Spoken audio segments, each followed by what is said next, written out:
One of the most important part for us at Robinhood is everything that we do is used by millions of users. So two aspects of our mission is to really give access to people. A lot of people don't have access to financial instruments, or the financial instruments are reserved to very high net worth individual or accredited investor, for example, in the US. For us, Arbitrum is very helpful for that reason because extremely low fees, can scale quite easily for supporting all our million of customers.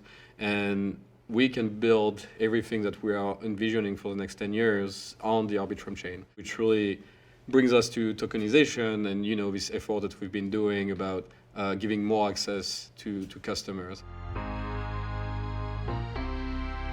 The way I will describe it personally is just the foundation of what we're trying to build. So, if you think about a house and, the foundation that you need to start building on top of it, that's where Arbitrum is for us. That's going to be the foundational part of every features and system that we're putting in place. On top of that, what is very interesting that the foundation of this house is not just completely alone in the wood. It's part of an entire community where you have multiple mini chain that are kind of orbiting around RB1. I guess that's one of the reasons why it's called that way. And you can get access to this liquidity and you can very easily transfer between the different chain. And that way, all this chain can be very specific to the use case that they are trying to achieve for the customers. And you're trying to really give a nice experience for the end customer. So with the fast confirmation that is also constant on Arbitrum and the very low fee, you are actually able to create the best-in-class kind of UX and UI and also offer like all the advantage of decentralization to the customers. I think their engineering talent is unmatched, to be honest, and they are extremely good.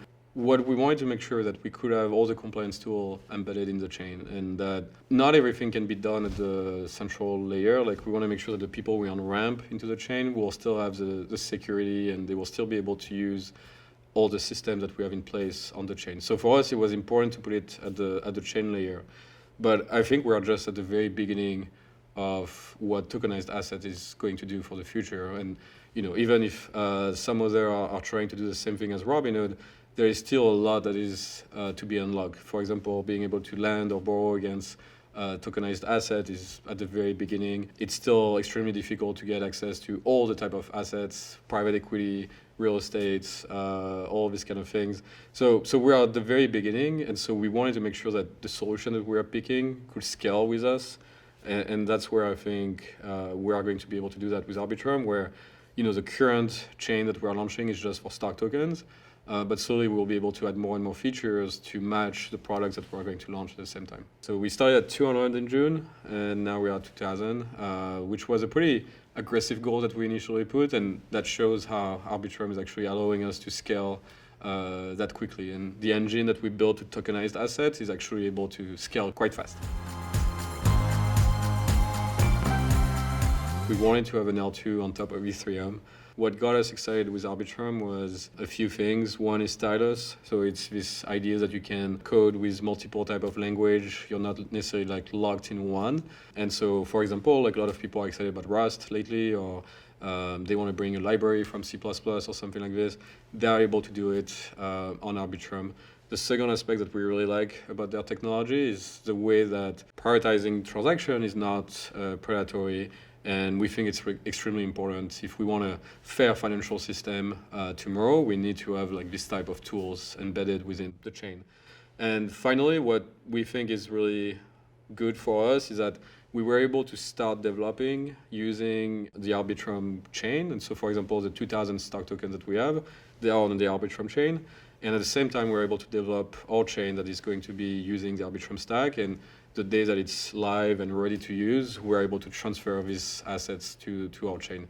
So it's really a developer-friendly environment for us, and it's allowing us to really map the roadmap that we have, not delay the product that we are trying to launch, but we can build the two in locksteps.